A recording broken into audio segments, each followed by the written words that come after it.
ध्यान दो सब।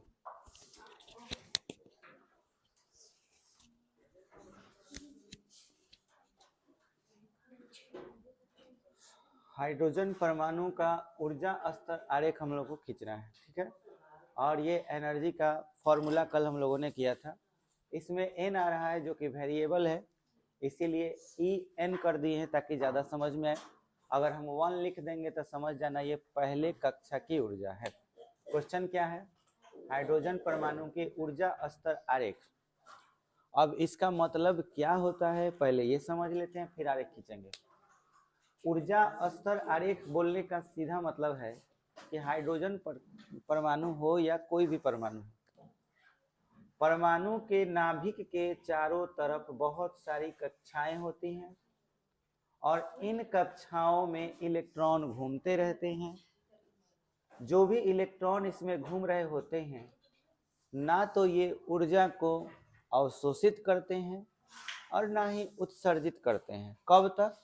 जब तक ये अपनी कक्षा में घूम रहे हैं।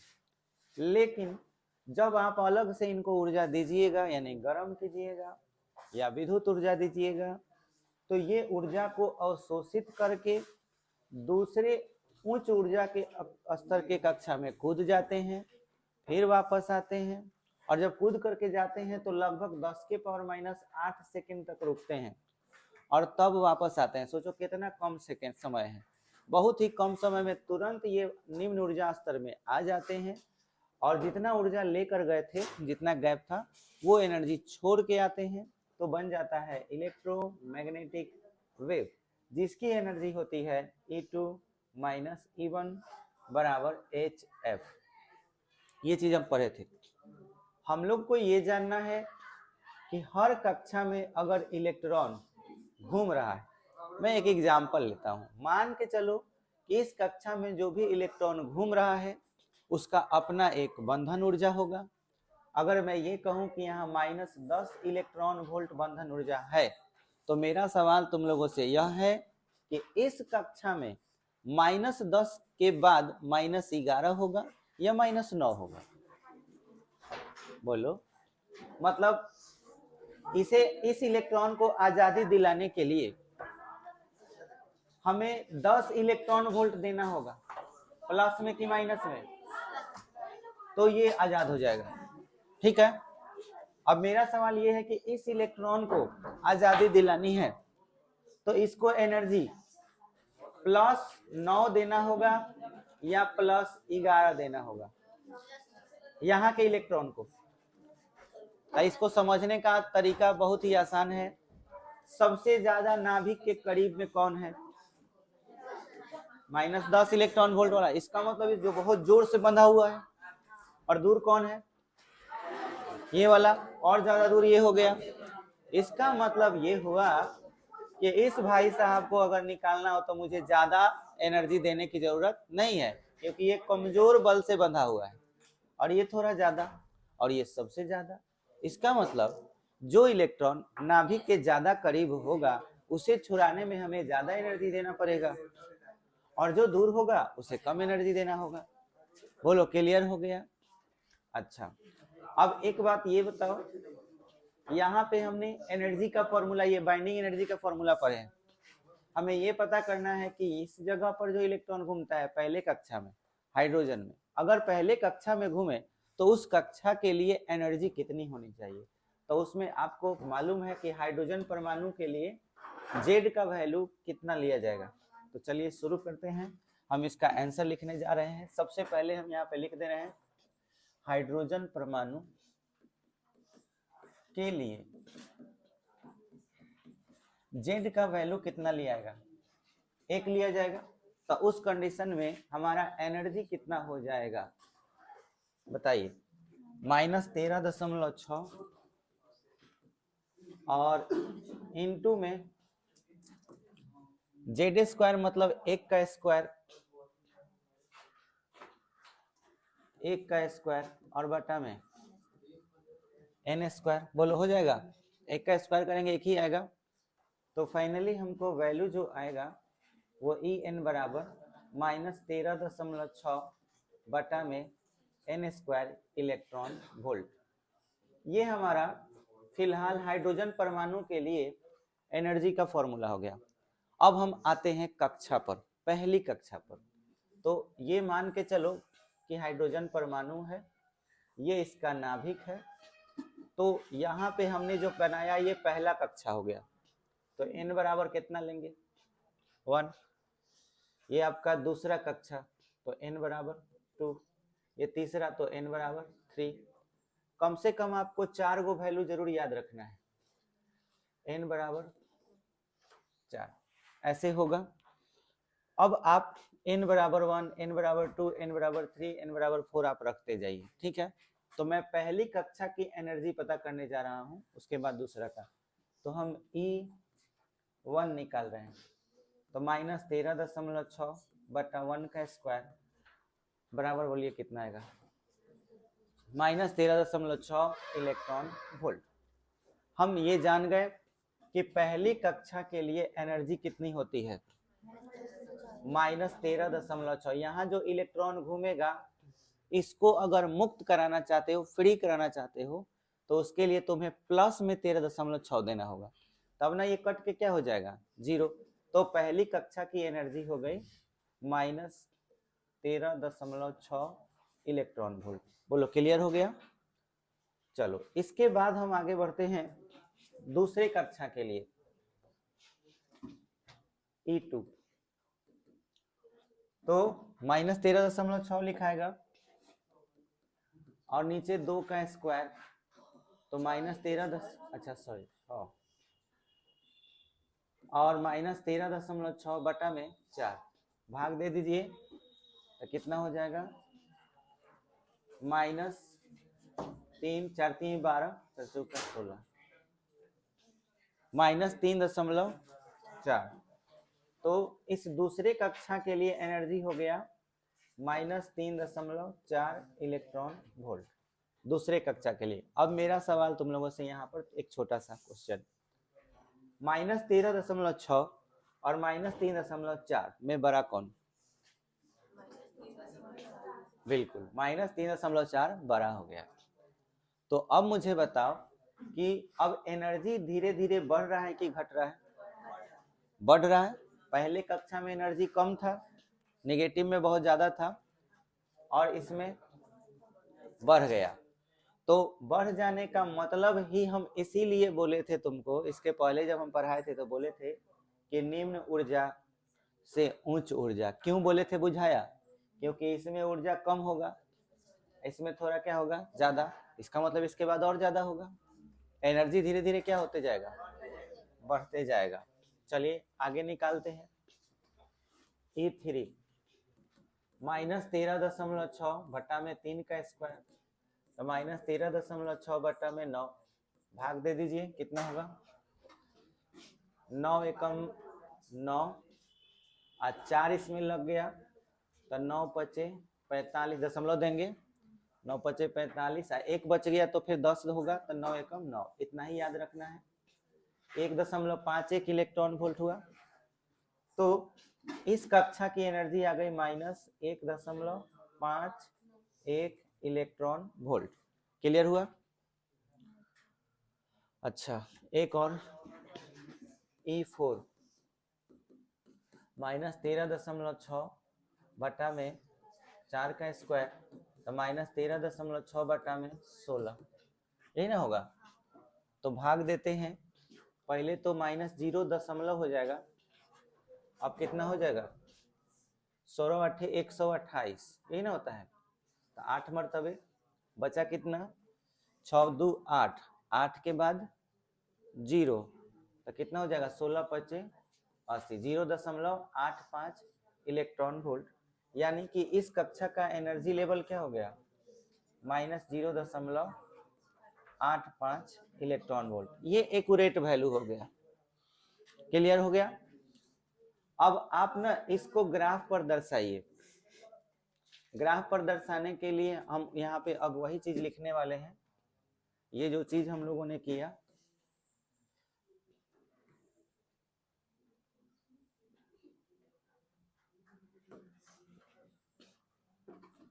अब यहाँ पे हम लोग लिखेंगे ऊर्जा स्तर आरेख।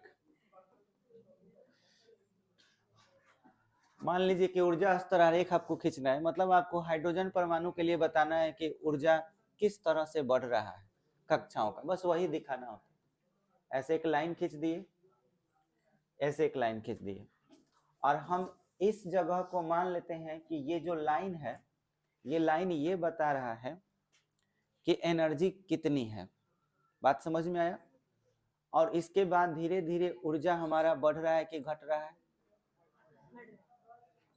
देखो पहले -13.6 था, -13.6 के बाद क्या हो गया? माइनस, हाँ 3.4, फिर क्या हो गया? -1.51। ठीक है, तो मैं किसी एक लाइन को खुद से कंसीडर कर लूंगा, जैसे कि यहीं से ना शुरुआत है पहला नंबर, तो है जो लाइन हम खींचे हैं इसको पहला लाइन मान लेंगे, और इसको n बराबर यहाँ क्या लिख देंगे? n बराबर 1 का मतलब ये पहला कक्षा के लिए लाइन खींचा गया है, और इस लोकेशन पर हम एनर्जी के वैल्यू को लिखेंगे। तो एनर्जी का वैल्यू कितना था? -13.6 इलेक्ट्रॉन वोल्ट। बोलो क्लियर हुआ? अब एक लाइन हमको इसके बाद खींचना है, और ये लाइन खींचने के लिए तुम्हें ध्यान रखना है कि गैपिंग कितना का है। तो -13.6 के बाद क्या है? -3.4। तुमको मालूम है कि बड़ा कौन है छोटा कौन है? बोलो बड़ा कौन है? -3.4 बड़ा है। तो हम अंतर कैसे निकालते हैं? बड़ से छोट को घटाकर। बात बुझाया? तो पहले कक्षा से दूसरे कक्षा का डिफरेंस निकालते हैं। तो डिफरेंस हम निकालेंगे कैसे? E2 में से घटाएंगे किसको? E1 को। तो बोलो E2 का वैल्यू कितना है? -3.4 माइनस, और घटाना है किसको? -13.6, तो +13.6 हो जाएगा। अब इसको घटा लीजिए, कितना हो जाएगा? 6 से 4 चला जाएगा, 2 हो जाएगा, और 13 से 3 घट जाएगा तो 10 इलेक्ट्रॉन, 10.2 इलेक्ट्रॉन। बोलो ये गैपिंग आया? अच्छा, इसी तरह से हम बोलें कि E2 नहीं E3 माइनस E2 का वैल्यू बताओ कितना होगा? तो E3 आपका कितना है? -1.51 माइनस, फिर माइनस माइनस क्या हो जाएगा? +3.4। यहाँ अपना से क्या लिख ले रहे हैं? 0, ताकि घटाने में दिक्कत ना हो। तो 0 से 1 नहीं जाएगा तो हासिल ले लेंगे, तो 10 से 1 गया 9, फिर यहाँ 3 बच गया, तो 13 से 5 चला जाएगा 8 और इसके बाद यहाँ क्या बच गया? 2 से 1 गया, तो 1.89 इलेक्ट्रॉन वोल्ट। पहले गैपिंग कितना का था? अब गैपिंग कितना हो गया? बहुत कम गैपिंग हो गया। अगर हम E4 माइनस E3 निकालेंगे तो कितना होगा? तो आप E4 देख रहे हैं -0.85 है, फिर प्लस हो जाएगा माइनस माइनस 1.51, घटाइए 11 से 5 चला जाएगा तो कितना हो जाएगा? 6, फिर यहाँ बच गया 4, तो 14 हो जाएगा, 14 से 8 गया तो 6, फिर यहाँ 0 बच गया तो 0.66। देखो और गैपिंग क्या हो गया? अब हमको यही बताओ कि गैपिंग धीरे धीरे एनर्जी का क्या हो रहा है? कम होते जा रहा है। इसी गैपिंग को ध्यान में रखना। सबसे ज्यादा गैप E2 और E1 में है, मतलब पहली कक्षा और दूसरी कक्षा में। तो पहली कक्षा और दूसरी कक्षा को थोड़ा दूरी पर बनाएंगे। जैसे मैंने यहाँ पे एक लाइन ड्रॉ किया, और ये लाइन n बराबर कितना लिख दिया?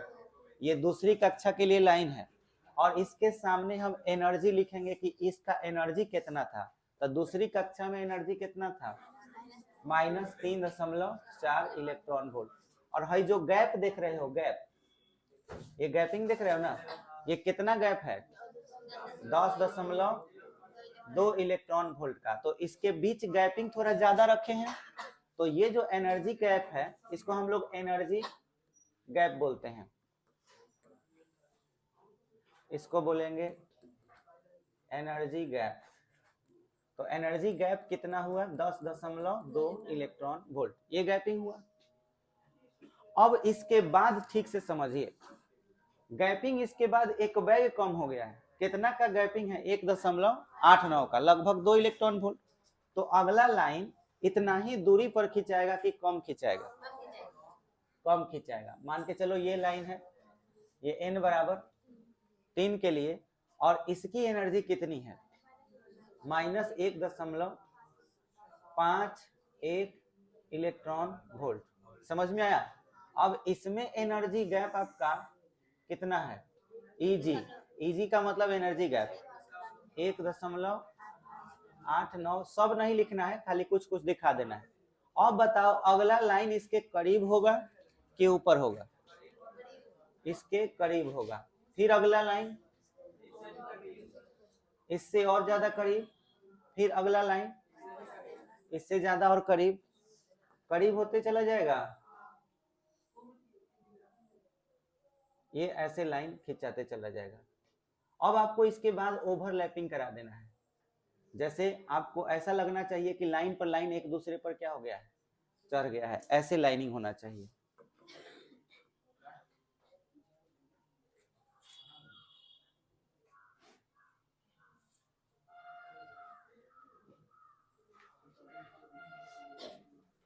ऐसे लगना चाहिए कि लाइन पर लाइन। ये कहां तक जाएगा? अनंत तक, इनफाइनाइट तक। अब आप यहां पर समझिए और बताइए कि इस परमाणु का जो हम डिजाइन तैयार किए हैं, ये फिगर गलत है या सही है? जल्दी बताइए। गलत है। कहाँ गलती है? अब इसको हम सही करने जा रहे हैं। पहले समझाने के लिए से बना देते हैं। अब आज के बाद तुम फिगर कभी परमाणु का गलत मत करना। पहले तुम नाभिक बनाए, मान लो कि ये नाभिक हो गया। इसके बाद ये तुमने पहला कक्षा बनाया। पहला कक्षा का एनर्जी लेवल कितना? -13.6। दूसरा का डायरेक्ट गैपिंग बहुत ज्यादा का हुआ तो थोड़ा डिस्टेंस पर बनाओगे, लेकिन इसके बाद नजदीक बनाओगे, इसके बाद और नजदीक हो जाएगा तो हम थोड़ा सा इससे नजदीक ही बनाएंगे, लेकिन थोड़ा सा दूरी पर। कक्षाएं इसी तरह से होती हैं। और कितनी कक्षाएं होती हैं? अनंत कक्षाएं होती हैं। समझ में आया? ये n बराबर 1, n बराबर 2, n बराबर 3, n बराबर 4। समझ में आया? और सबका एनर्जी लेवल आप समझ रहे हैं। इसका हम E1 माने हैं कितना? -13.6 इलेक्ट्रॉन वोल्ट। इसका कितना? -3.4 इलेक्ट्रॉन वोल्ट। समझ में आया?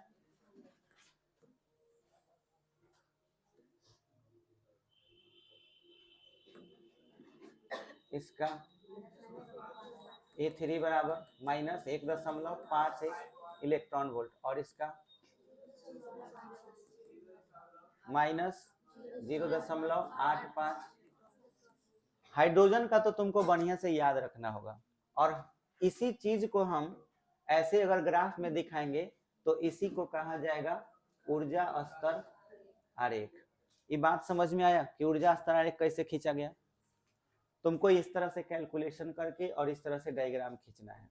अब थोड़ा सा याद करो, हम तुमको जब स्पेक्ट्रम पढ़ा रहे थे, स्पेक्ट्रम फिर से पढ़ाएंगे, उसमें हम तुमको बोले थे कि जब प्रकाश को मतलब कि हाइड्रोजन को जब गर्म किया गया, उसको एनर्जी दिया गया, तो उसमें से उसके सामने जब हम प्रिज्म रखें और प्रिज्म से जो प्रकाश निकला, तो वो जो प्रकाश है उसमें लाइन प्राप्त हो रहा था। एक जगह आपको बोले थे कि कैसा लाइन था? रेड कलर का था डार्क, और उसके बाद कुछ दूरी पर ग्रीन, फिर ग्रीन के बाद फिर कुछ दूरी पर एक और लाइट प्राप्त हुआ था, है ना, हल्का हल्का। उसके बाद देखे थे कि नजदीक नजदीक ही लाइन प्राप्त हुआ था। ये चीज याद आया आपको? हमने आपको जो दिखाया था फिगर, उसमें इस तरह का स्पेक्ट्रम था हाइड्रोजन के लिए, जिसमें इस लोकेशन पर याद होगा कि लाल कलर का लाइट था, इस लोकेशन पर याद होगा कि ग्रीन कलर का था यहाँ पर, और इसके बाद आपका जो लाइट था वो नजदीक होते गया था। जैसे कि थोड़ा सा डार्क ब्लू कर दे रहे हैं, इसके बाद थोड़ा और नजदीक था। ये बात बुझाया? ये चीज आप देखे होंगे, मैंने बताया था आपको। अब देख के और इसको देख के क्या लग रहा है? कुछ चीजें मैचिंग कर रही हैं क्या? आपको ऐसा नहीं लग रहा कि पहले कक्षा से दूसरे कक्षा में इलेक्ट्रॉन जंप किया होगा? इमेजिन कीजिए, नील्स बोर यही बात कह रहे हैं कि ऐसा ही होता होगा। नील्स बोर का कहना यही था। रदरफोर्ड से जब ये सवाल पूछा गया था, रदरफोर्ड के सामने जब ये एक्सपेरिमेंट हुआ, रदरफोर्ड जब ये देखा कि हाइड्रोजन को जब गर्म कर दिया जा रहा है और गर्म करने के बाद जो स्पेक्ट्रम बन रहा है, गजब का स्पेक्ट्रम बन रहा है। एक जगह एक लाइन हमको प्राप्त हो रहा है रेड कलर का, उससे कुछ दूरी पर, मतलब बहुत ज्यादा गैपिंग पर, एक ग्रीन कलर का लाइन मिला। उसके बाद नजदीक होते गया है, डार्क लाइन नजदीक होते गया है। अब यहाँ सोचने वाली बात है कि ऐसा क्यों हो रहा है? अगर बनना चाहिए तो थोड़ा बराबर बराबर दूरी पर बन जाता या एक ही बार बन जाता, लेकिन हमेशा बार बार एक ही जगह पर, एक ही लोकेशन पर, और डिस्टेंस दो कलरों का बहुत ज्यादा है। इसके बाद डिस्टेंस धीरे धीरे क्या होते गया है? कम होते गया है। काहे ऐसा हो रहा होगा? तो आपको ऐसा नहीं लग रहा कि पहले कक्षा का इलेक्ट्रॉन अगर एनर्जी पाकर दूसरे में कूदा होगा तो उसको कितना एनर्जी मिला होगा कि इसमें दूसरे में आया होगा? सोचो, दूसरे में आने के लिए उसे कितना एनर्जी मिला होगा? तो 10.2। क्यों? अब इसमें ठीक से समझो, गैपिंग कितना का है? E2 माइनस E1 का। अगर E1 में 10.2 मिल जाएगा, हम तुमसे ये बोले कि 13.6 निगेटिव में है, इसमें 10.2 जोड़ दोगे तो क्या हो जाएगा? यस, दूसरे कक्षा की एनर्जी के बराबर हो जाएगा। अब एक बहुत इंटरेस्टिंग चीज बता रहे हैं, याद रखना, ये बहुत इंपॉर्टेंट बात है अभी जो बता रहे हैं। नील्स बोर का कहना यह था कि इलेक्ट्रॉन इसमें जो भी है, अगर इसके पास एनर्जी -13.6 है, तुम इसको -13.2 दे दो तो यहां से ये हिलेगा भी नहीं। समझ में आया? या फिर तुम इसे -9.5 दे दो तो भी नहीं हिलने वाला। मतलब देखो, एनर्जी इसको हम ज्यादा ही दे रहे हैं, और यहां तक कि हम कितना से ज्यादा दे रहे हैं? 10.2 इलेक्ट्रॉन वोल्ट से देखो ज्यादा दे रहे हैं, तब भी ये कूद नहीं रहा है, जंप नहीं कर रहा है। ये जंप कब करेगा? तो जंप करने के लिए किसी भी कक्षा से, किसी भी कक्षा के एनर्जी से मैच करना चाहिए। मतलब जैसे इस कक्षा की एनर्जी कितनी है? -3.4, तब -13.6 में 10.2 इलेक्ट्रॉन वोल्ट की एनर्जी मिलेगी, तो ये जंप करके किस में आ जाएगा? दूसरा में आ गया। आने के बाद इसके पास एनर्जी एक्स्ट्रा है, क्योंकि एनर्जी उसको कितना मिला था? ये इतना एनर्जी रखे हुए है, एक्स्ट्रा एनर्जी है, और आ गया है। अभी भी आजाद है कि गुलाम है? अभी भी गुलामी की जंजीरों में फंसा हुआ है। समझ में आया? क्यों? क्योंकि अभी भी कक्षा में है। पूरे सभी कक्षा से जब ये बाहर आ जाएगा तब तो हम कहेंगे कि इलेक्ट्रॉन फ्री हुआ, लेकिन अभी भी बेचारा दूसरे में फंसा हुआ है। दूसरे में फंसा हुआ है, और कितना एनर्जी लेके फंसा हुआ है? तो ये स्टेबल हुआ कि अनस्टेबल? अनस्टेबल हुआ। अगर ये अनस्टेबल है तो अपने आप को क्या करना चाहेगा? स्टेबल करना चाहेगा। तो फिर से ये वापस उसी कक्षा में आना चाहेगा, और उसी कक्षा में जब वो आएगा तो कितना एनर्जी छोड़ के आएगा? 10.2 छोड़ के आएगा। और 10 जब छोड़ के आएगा तो बताओ इसका होगा क्या? 10.2 का क्या होगा? ये 10.2 के एनर्जी को जब छोड़ेगा तो उतना ही परिमाण का एक फोटोन बनेगा, जिसे हम विद्युत चुंबकीय तरंग बोलते हैं। एक फोटोन यहां से निकलेगा ऐसे बाहर। समझ में आया? इस फोटोन की एनर्जी कितने के बराबर होगी? 10.2 इलेक्ट्रॉन वोल्ट के बराबर होगी। बात समझ में आया? और ये जो निकला 10.2 इलेक्ट्रॉन वोल्ट, ये एनर्जी अगर प्रकाश के फोटोन के बराबर हुआ तो यहां से लाइट निकलेगा, और प्रकाश के बराबर नहीं हुआ तो 7 तरह के इलेक्ट्रोमैग्नेटिक वेव होते हैं, उसमें से कोई एक हो सकता है, क्योंकि सबकी एनर्जी क्या होती है? अलग अलग होती है। अब आपसे हम अभी जो बोले ना कि हम बहुत इंपॉर्टेंट बात बता रहे हैं, इसका मेरा कहने का मतलब ये है कि कभी भी कोई भी इलेक्ट्रॉन को तुम एनर्जी दे रहे हो, मान लो कि तुम इसको हिट करना शुरू किए और इसके पास एनर्जी -13 क्या है 6, तुम यहाँ से इसको गर्म करना शुरू किए तो इसको तुम एनर्जी प्लस में दे रहे हो कि माइनस में? प्लस में। पहले तुम गर्म किए तो क्या एक बैग से 13.6 मिल जाएगा? हो सकता है पहले 1 हुआ हो, फिर गर्म हुआ तो कितना हुआ हो? 2 हुआ हो, ऐसे डेसिमल में बढ़ रहा होगा। आज जैसे ही पहुंच जाएगा कितना पर? 10.2 पर, तो क्या होगा? ये जंप कर जाएगा। हो सकता है कि 10.2 आप प्लस में, यहां देख अगिल का गैपिंग कितना है? 1.89, तो 10.2 में 1 दशमलव तुम कितना जोड़ लो? 8 9 जोड़ लो, यहाँ 0 छिपा हुआ है तो 9 8 2 10 और 10 1 11 1 12, मान के चलो इतना एनर्जी अगर मिल जाए तो बताओ क्या होगा? अगर यहाँ इलेक्ट्रॉन घूम रहा है तो उस इलेक्ट्रॉन को कितना एनर्जी मिल जाए? 12.09, इतना मिल जाए तो बताओ क्या होगा? यहाँ पर 12.09 मिलेगा तो क्या होगा? तो एग्जैक्ट वो किस एनर्जी से मैच कर जाएगा? सॉरी, इससे E3 माइनस 1.51 से इससे मैच कर जाएगा। तो यही इलेक्ट्रॉन दूसरे में नहीं कूदेगा, डायरेक्ट किस में कूदेगा? तीसरे में कूद जाएगा। लेकिन एक बात याद रखना, तीसरे में कूद जाने के बाद ये गारंटी नहीं है कि ये दूसरा में आके गिरेगा कि पहला में, क्योंकि उसके पास अब कितने ऑप्शन हैं? 2 ऑप्शन है। हो सकता है कि इसमें आके गिरे या ये भी हो सकता है कि इसमें आके गिरे। बात बुझाया? लेकिन गिरेगा जब भी तो या तो यहाँ गिरेगा नहीं तो यहाँ गिरेगा, बीच में कहीं नहीं गिर सकता है। और यहीं से कॉन्सेप्ट निकला नील्स बोर का कि इलेक्ट्रॉन उन्हीं कक्षाओं में चक्कर लगाता है जिसका कोणीय संवेग NH/2 पाई। अगर इतना संवेग नहीं होगा तो एनर्जी गैप भी इतना नहीं होगा, क्योंकि ये सारा चीज एनर्जी गैप या जो भी चीजें हैं ये सब हम किसकी सहायता से निकाले हैं? NH/2 पाई से। तो आपको ये एक तरीका है याद रखना है कि इलेक्ट्रॉन कभी भी इस कक्षा में रहेगा, बीच में कोई भी इस तरह का कक्षा नहीं होगा जिसका एनर्जी इससे ज्यादा या इससे कम हो। समझ में आया? सबका जो एनर्जी है वो आपको समझ में आ गया होगा कि किसका कितना होता है। ऐसा हर परमाणु में होता है।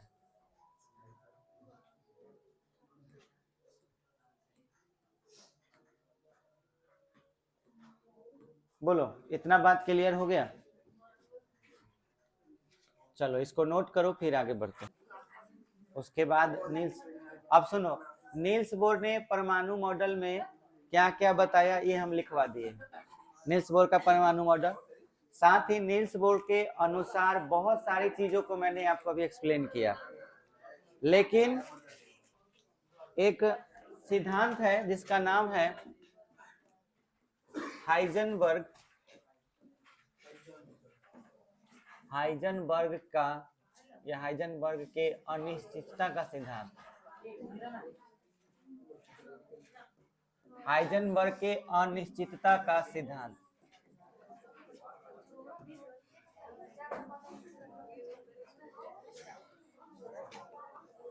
ठीक है, ध्यान दें, हाइजेनबर्ग के साइंटिस्ट ने कहा कि अगर आप किसी पार्टिकल, टीनी पार्टिकल मतलब बहुत छोटा पार्टिकल, बहुत छोटा कण। इलेक्ट्रॉन क्या है? एक बहुत छोटा सा पार्टिकल है जो दिखता ही नहीं पर होता है, ये हम मान के चलते हैं। तो हाइजेनबर्ग कहते हैं कि देखो भाई, कोई भी छोटा से छोटा पार्टिकल अगर हो तो अगर बड़े पार्टिकल होते हैं तो उसके लिए मैकेनिकल फिजिक्स या क्लासिकल जो फिजिक्स होता है उसके नियम लागू होंगे बड़े बड़े पार्टिकल के लिए। जैसे न्यूटन के गति का नियम, न्यूटन के गति के नियम के अलावा जैसे कि बर्नौली का प्रमेय या बर्नौली का नियम, ये बहुत सारे नियम हैं, बहुत सारे साइंटिस्ट लोगों के नियम हैं। वो सारे नियम ये तब लागू होते हैं जब पिंड बहुत बड़ा हो, पार्टिकल बड़े बड़े हों। लेकिन बहुत टीनी पार्टिकल हो, बहुत छोटा पार्टिकल हो, तो उसके लिए ये कोई भी नियम काम नहीं करता।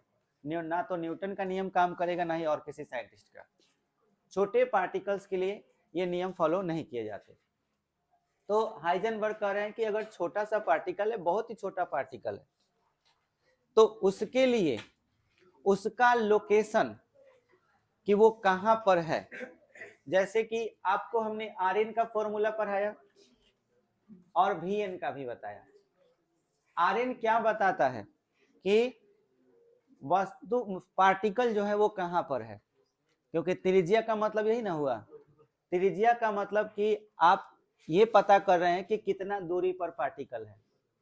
ठीक है, किसी कक्षा में आप एक कक्षा के बारे में बता दिए कि इसी कक्षा में इलेक्ट्रॉन होगा किसी एक लोकेशन पर, और Vn क्या बता रहा है, उसका वेग। वेग बताने का मतलब हुआ संवेग बताना। ठीक है, और इन दोनों को एक साथ कभी भी नहीं बताया जा सकता है। हाइजेनबर्ग के अनिश्चितता का सिद्धांत देखो क्या है कि तुम चाहो कि किसी दोनों को एक साथ निकाल लो तो कभी नहीं निकल सकता। मतलब उनका बोलने का मतलब था कि डेल्टा एक्स, जैसे हम Rn बोल रहे थे, और डेल्टा पी जिसका मतलब संवेग हुआ, इन दोनों का मान कभी भी, इनका दोनों का मान यानी कि गुणनफल जो होता है, या तो बड़ा होता है NH/4 से, वहां पे 2 पाई था, लेकिन अनिश्चितता में क्या होता है NH/4। ये आगे के सिलेबस में और डिटेल आपको पढ़ने को मिलेगा। या इसका वैल्यू आपस में क्या होता है, बराबर होता है। अब सोचो डेल्टा एक्स और डेल्टा पी में तुम दोनों में से किस एक साथ दोनों को कभी बता ही नहीं सकते। मान के चलते हैं कि आप डेल्टा एक्स के वैल्यू को बताने चल रहे हैं, ठीक है, या डेल्टा एक्स का वैल्यू अगर 0 हो जा रहा है, डेल्टा एक्स का वैल्यू 0 है, तो 0 इधर जाएगा, तो इसमें जब भाग होगा तो वो वैल्यू क्या आएगा, इनफाइनाइट आएगा। मतलब कि डेल्टा पी यानी संवेग क्या आएगा, इनफाइनाइट। डेल्टा पी का वैल्यू अगर 0 है, तो जब आप Rn बताइएगा तो उस वक्त ये मान के चलेगा ना कि इलेक्ट्रॉन रुका हुआ है। बात बुझाया। और जब Rn का वैल्यू निकालोगे तो उस वक्त ये मान के चलोगे कि डेल्टा पी का वैल्यू क्या है, 0। रुका रहेगा तबे ना Rn आप निकालेंगे, कि चलते में ही निकाल लेंगे। अच्छा, डेल्टा पी जब तुम बताओगे तो उस वक्त तुमको Rn के पोजीशन को देखना होगा। किसी एक को निकालोगे तो किसी एक को रुका हुआ मानोगे। तो तुम ही सोचो कि अगर किसी एक को हम निकाल रहे हैं तो इसका मतलब डेल्टा पी का वैल्यू क्या है, 0 है। 0 को इधर लाओ तो क्या आएगा, इनफाइनाइट। और इनफाइनाइट का मतलब हुआ कि डेल्टा एक्स का वैल्यू क्या है, अनंत है। अब अनंत का मतलब हुआ कि Rn का मान जो है वो अनंत है। अनंत का मतलब क्या हुआ, इतना ज्यादा दूरी जिसको तुम कल्पना भी नहीं कर सकते कि वो दूरी कितना है। और हमारा पूरा ब्रह्मांड का अंत कहाँ है हमको भी नहीं पता, किसी को नहीं पता कि हमारा यूनिवर्स कहाँ खत्म होता है जाकर के। तो इसका मतलब ये हुआ कि अगर तुम किसी एक चीज को बताओगे तो दूसरा ऑटोमेटिक वैल्यू जो होगा वो इनफाइनाइट की ओर अग्रसर हो जाएगा। अब इलेक्ट्रॉन कहाँ पर है, तो इसी यूनिवर्स में कहीं है, पता नहीं कहाँ है। किसी परमाणु के लिए कि इलेक्ट्रॉन के लोकेशन की बात कर रहे हो तो एक इसी यूनिवर्स में कहीं इलेक्ट्रॉन होगा, और ये चीज हम बता ही नहीं सकते कि कहाँ है। क्या फिक्स वैल्यू बता सकते हैं, नहीं। तो हाइजेनबर्ग का सीधा सीधा कहना था कि किसी भी टीनी पार्टिकल्स का मतलब सूक्ष्म कण का दो चीज एक बार में नहीं बताया जा सकता है, अलग अलग बता सकते हैं। और ये क्या नील्स बोर क्या किए, दोनों के फॉर्मूला निकाल के बता दिए, Rn का भी वैल्यू बता दिए और किसका, Vn का। समझ में आया, दोनों चीज एक साथ वो दोनों फॉर्मूला निकाल करके सारे फॉर्मूले निकालते चले गए। अब अगर हम नील्स बोर की बात को मानेंगे तो हाइजेनबर्ग के नियम को भी तो हम इग्नोर नहीं कर सकते, ये भी अपने जगह पे क्या है, सही है। बात समझ में आ गया। तो ये चीज आपको याद रखना है और इसे आप लिख लीजिए पहले, हाइजेनबर्ग के अनिश्चितता का सिद्धांत लिखिएगा। इस सिद्धांत के अनुसार इस सिद्धांत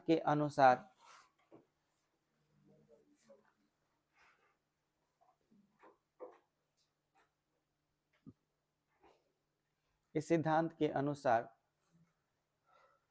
बहुत ही छोटे कण बहुत ही छोटे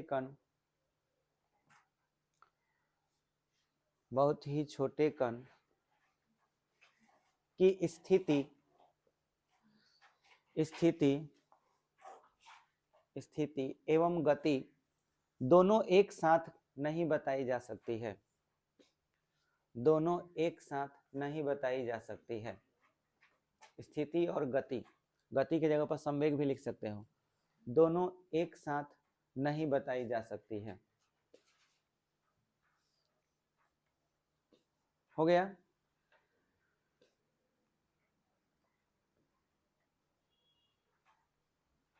क्योंकि हाइजेनबर्ग के सिद्धांत के अनुसार, और नीचे लिख लीजिएगा delta x into delta p is greater than and equal to NH by 4 पाई।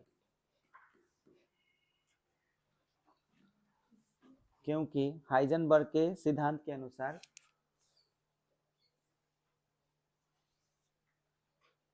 नीचे लिख लीजिएगा delta x into delta p is greater than and equal to NH by 4 pi. हो गया? आइए अब हम लोग एक कमी को समझ चुके हैं। नील्स बोर ने जो बताया दोनों चीज एक साथ बता दिया, और हाइजेनबर्ग क्या कह रहे हैं कि दोनों एक साथ नहीं बताया जा सकता। तो इस चीज को मतलब नील्स बोर ने स्पष्ट नहीं किया, मतलब नील्स बोर यहाँ पे क्या हो गए, गलत साबित हो गए। ये बात समझ में आया? तो कुछ कमी तो इनमें भी रही। दूसरा कमी समझो, नील्स बोर को क्या था कि रदरफोर्ड से जो सवाल पूछा गया था वो सवाल ये था कि हाइड्रोजन स्पेक्ट्रम जो बनता है, हाइड्रोजन स्पेक्ट्रम वो कैसे बनता है बताइए, क्यों बनता है? इसका जवाब रदरफोर्ड के पास नहीं था। इस जवाब को कौन ढूंढा? Niels Bohr. किसके, कौन से परमाणु पर रिसर्च किया? हाइड्रोजन। ऐसा है कि ये खाली हाइड्रोजन के फेर में रहते थे और जवाब ढूंढ भी लिए, लेकिन जब हाइड्रोजन के बाद इनसे कुछ और परमाणुओं के बारे में, जैसे सोडियम के बारे में पूछा गया, क्लोरीन के बारे में पूछा गया कि इसमें स्पेक्ट्रम कैसे बनता है, इसका जवाब इनके पास नहीं था, नील्स बोर के पास। लेकिन हाँ, ये कह रहे थे कि हाइड्रोजन के जैसन कौन परमाणु, बोलिए हम बता देंगे। तो हाइड्रोजन के जैसा और कौन परमाणु हो सकता है? हाइड्रोजन के बाहर कक्षा में कितना इलेक्ट्रॉन? 1 इलेक्ट्रॉन। उसी तरह से लिथियम देख लीजिए, लिथियम के पास बाहर कितना इलेक्ट्रॉन आए? 1 होता है, एक गुण होता है। और हीलियम के पास 2 होता है, एगो निकाल दो आए, इसमें से एगो निकाल दिए तो एगो प्लस हो गया। लिथियम में से 2 निकाल दो, अरे रहता है तो एगो बाहर के निकाल दे, अब पहिलका कक्षा में एगो और निकाल दे तो क्या हो जाएगा? 2 प्लस हो जाएगा। बताओ हाइड्रोजन जैसा हुआ कि नहीं? फिर से समझो, हाइड्रोजन के पास 1 ही इलेक्ट्रॉन और पहिल के कक्षा में 1 इलेक्ट्रॉन होता है। लिथियम के पास पहला और दूसरा, इसमें 2 होता है और इसमें एगो, यही ना होता है। हमको इसके जैसा बनाना है तो एगो यहाँ से नोच लेंगे, एगो यहाँ से नोच लो, तो बोलो इसके जैसा हो जाएगा। तो lithium plus plus helium plus, ये किसके जैसा हो गया? हाइड्रोजन के जैसा। इस तरह के परमाणुओं को जैसे हम हाइड्रोजन सदृश परमाणु भी बोल सकते हैं। सदृश मतलब के जैसा, हाइड्रोजन सदृश परमाणु मतलब हाइड्रोजन के जैसे परमाणु। कौन? लिथियम आयन, हीलियम आयन, ये जो हैं इनका स्पेक्ट्रम जो है, जो भी बन रहा था, इसकी व्याख्या नील्स बोर के सिद्धांत के अनुसार किया जा सकता था, लेकिन बाकी किसी भी परमाणु के स्पेक्ट्रम की व्याख्या नील्स बोर के सिद्धांत के अनुसार नहीं किया जा सकता है। ये दूसरा दोष हो गया। तीसरा, स्पीड कितना था जी इलेक्ट्रॉन का हाइड्रोजन में पहली कक्षा में? अलबत्त बताए, एनर्जी पूछ रहे हैं, एनर्जी बताओ। बहुत अच्छा, 2.18 गुने 10 के पावर 6 मीटर प्रति सेकेंड था कि नहीं था? हाँ, कितना स्पीड है? 10 के पावर 6। लाइट के स्पीड कितना होता है? लाइट एक प्रकार का तरंग है, विद्युत चुंबकीय तरंग है, इसका स्पीड 6 के टर्म में है। तो भाई इलेक्ट्रॉन के पास किस तरह का नेचर होना चाहिए? डी ब्रोगली के अनुसार, याद करो, डी ब्रोगली के अनुसार इलेक्ट्रॉन के पास कौन सा गुण होना चाहिए? तरंग के जैसा, क्योंकि इसका स्पीड बहुत ही ज्यादा है। तो ये तरंग के जैसा गुण होना चाहिए, ये डी ब्रोगली कहते हैं। और नील्स बोर सब कुछ सारा बात क्या समझ करके बनाया था, आर एन का मान, वी एन का मान, है ना, kinetic energy, potential energy, binding energy, ये सब चीज वो निकाले। किस चीज को क्या मान करके, तरंग मान करके कि कण मान करके? कण मान करके। जबकि इतना इलेक्ट्रॉन का स्पीड है तो इसके पास वेव नेचर होना चाहिए, इसके बारे में कोई चर्चा नहीं है। आप देख सकते हैं कि कई गो दोष हो गया, तीनों। ये 3 गो दोष आपको याद रखना है और लिख भी लेना है। लिखिए लिखिए। नील्स बोर के परमाणु मॉडल के दोष। नील्स बोर के परमाणु मॉडल के दोष।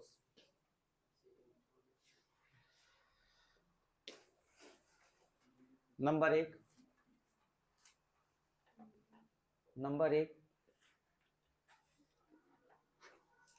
देखिए, नील्स बोर के सिद्धांत के अनुसार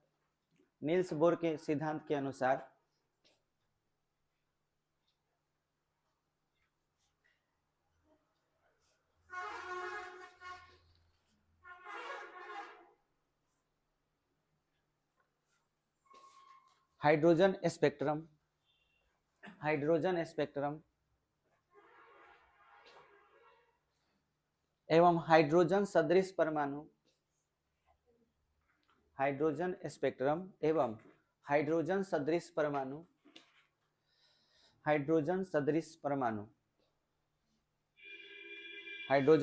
परमाणु जैसे He+, माने हीलियम आयन, Li++,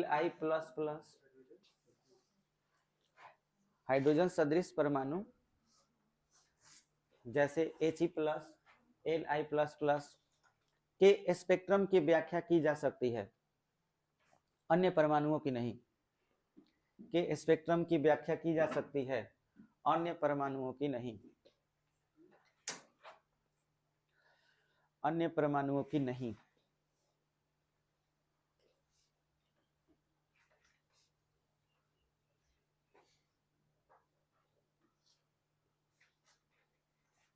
हो गया।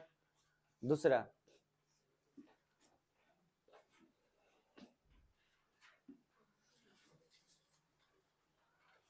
हाइजेनबर्ग के अनुसार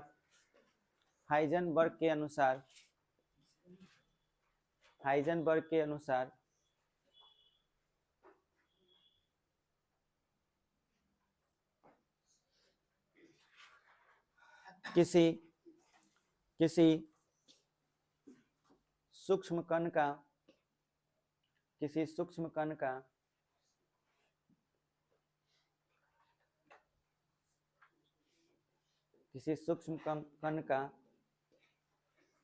कोई एक स्थिति,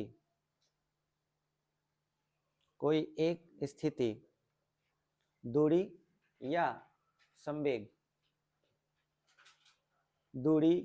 संवेग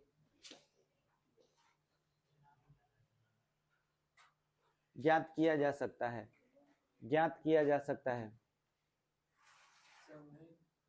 दूरी या संवेग ज्ञात किया जा सकता है। जबकि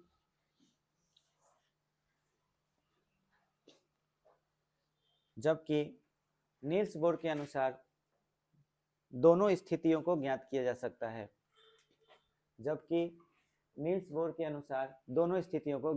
सकता है,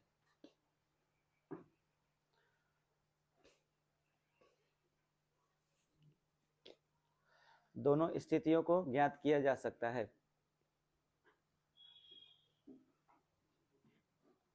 तीसरा लिखो, डी ब्रोगली के अनुसार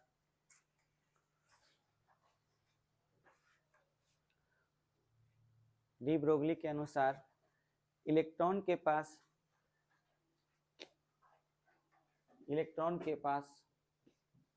तरंग प्रकृति यानी वेव नेचर होना चाहिए। तरंग प्रकृति होना चाहिए, जबकि नील्स बोर के अनुसार इलेक्ट्रॉन केवल कण है,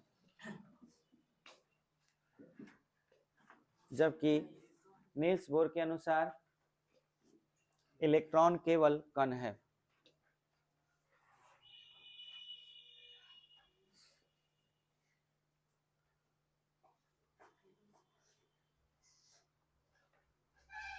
इलेक्ट्रॉन केवल कण है। बस आज इतना ही।